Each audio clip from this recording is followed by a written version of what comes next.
tövsiyelerden başlayalım. 3 əsas tövsiyem nədir? Birinci tövsiyem odur ki, həyatda mərhəmətli insan olun. Qəlbinizdə mərhəmət hissini heç vaxt əks etməyin. Kiminsə pahalılığını çəkin, kiminsə yaxşı günlə pis olun. Belə şeylər etsən özünüzə ziyan olacaq.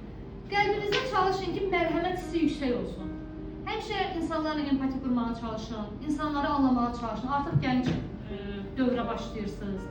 Qəlbinizi həmişə mərhəmətli tutun, xeyirxah tutun, gözəl işlərlə məşğul olun. İkinci böyük tövsiyəm dürüst olun. Sizi sevən insanlara, sizə dəyər verən insanlara, sizə hörmət edən insanlara heç vaxt yalan danışmayın, onların gözündə özünüzü alçatmayın. Doğru danışın. Düzlük ən böyük neymətdir. Düz olun. Səhv insan eləyə bilər də, həyatın müəyyən dönəmlərində hamı müəyyən səhvlər eləyə bilər. Amma əsas məsələ odur ki, o səhvi də boynuna ala biləsən, oradan da bir düzlük yarada biləsən. Birinci mərhəmətli olmaq, ikinci düzgün olmaq. Bu iki. Üçüncü nədir? İmkanlı olmaq. Yox, o şərait, onu özün yaradırsan. Üçüncü məqsədli olmaqdır. Hər bir işdə insan gəlir məqsədli olsun. Əgər bir şey istəyirsənsə, onun uğrunda mütləq məqsədli şəkildə davam eləməlisən, mütləq. Bunlar sizə tövsiyələrim.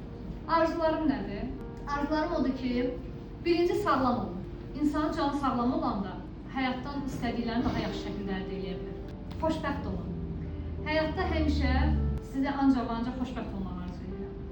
Üçüncü isə arzu edirəm ki, rastlaşdığınız insanlar yaxşı insanlar olsunlar. Mərdumazlardan uzaq olasınız, yaxşı insanlara rast gələsiniz. Amma həyatınızda bir çətinlik olarsa, bir kədər olarsa, bir bölüşmək istədiyiniz bir hadisə olarsa, bilin ki, mən həmişə sizin üçün bir dost kimi, bir müəllim kimi, bir gələn qapı kimi həmişə varam.